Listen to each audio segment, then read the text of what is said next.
Les amis, on se retrouve aujourd'hui vite fait pour répondre à une petite question qui a été posée par Anthony. Comment on fait pour changer la couleur d'une valeur en fonction de cette même valeur?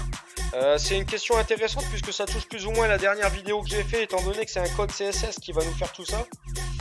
C'est Anthony qui a posé la question, mais je tiens aussi à dire que c'est aussi Anthony qui a apporté la réponse. Alors je lui ai donné 2-3 pistes où chercher et j'ai un petit peu participé puisque j'ai épuré son code au plus simple de façon à ce que tout le monde puisse en profiter.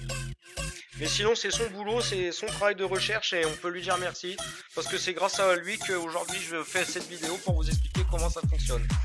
Donc on va créer un widget sur la version 4 de JDOM toujours. Moi je suis sur la version 4, on n'utilisera que la version 4. Widget version 4, voilà, donc hop là, on crée un nouveau widget, batterie, en l'occurrence c'est une batterie, ça marche aussi pour les températures, ça marche pour tout ce que vous voulez. Sous-type, en type on va utiliser information forcément, en sous-type numérique, template forcément ça sera multiset, il n'y a qu'un seul choix de dispo de toute façon. On va créer 3 petits tests qui vont changer la couleur en fonction du résultat du test.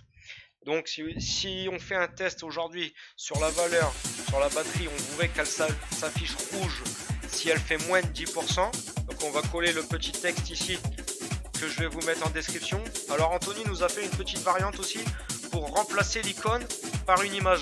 Je la mettrai aussi en description, il faut qu'on y retravaille encore un petit peu je pense. Et Anthony, je t'invite à mettre en commentaire les photos de ton travail parce que c'est pas mal aussi. En plus c'est personnalisable à souhait, donc vous faites ce que vous voulez. Donc là ici on va rentrer en premier icône. Donc là on va rentrer le nom de l'icône qu'on veut pour mettre ici. Donc là pour ceux qui savent pas, configuration avancée, on rentre dans n'importe quelle commande, on va dans les icônes. Nous ce qu'on cherche c'est une batterie, voilà batterie. Donc quand la batterie est presque vide, c'est l'icône 0. Alors on va mettre batterie 0. On voudrait que ça s'affiche en rouge, donc couleur rouge. Voilà, color red. Hop là, la police, moi j'ai mis 20, vous pouvez mettre ce que vous voulez. On rentre bien ici, si c'est une température degré ou pourcentage. Si c'est un pourcentage, c'est pour avoir la valeur de la même couleur que le texte. Donc nous ça sera du rouge s'il fait moins de 10%. Hop là, on le met aussi en dark, moi j'utilise le thème dark mais ça change tout seul sur la version 4, ça c'est pas mal. Ensuite c'est là où ça devient intéressant et c'est là où on s'est planté jusqu'à maintenant. Si la valeur est comprise entre 10, donc est supérieure à 10 et, on rajoute bien les deux et, la valeur est inférieure ou égale à 50, là on voudra nous du jaune. Donc l'icône, on revient sur notre icône, la batterie pratiquement déchargée c'est le 1, icône 1, voilà, couleur, tac, ça sera du jaune. Toujours en anglais les couleurs, voilà, pareil, CTRL A, CTRL C, CTRL V, ici magnifique.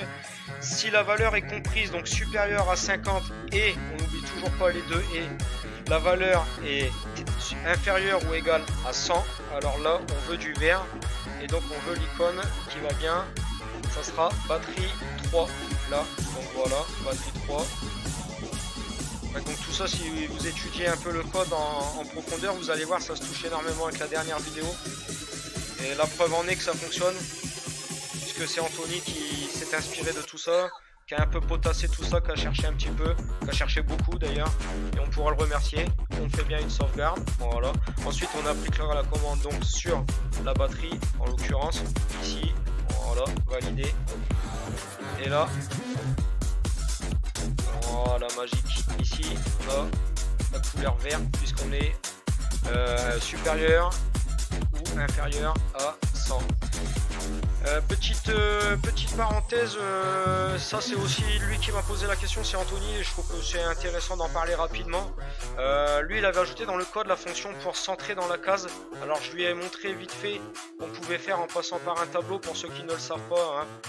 Voilà, on passe par un tableau, on crée un tableau avec le nombre de lignes qu'on veut pour pouvoir faire ce qu'on veut ici. Et on clique sur centrer dans les cases.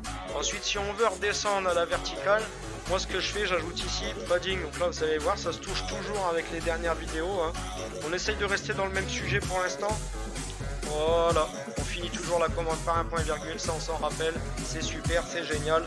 On enregistre et là, paf, ça redescend. Magnifique.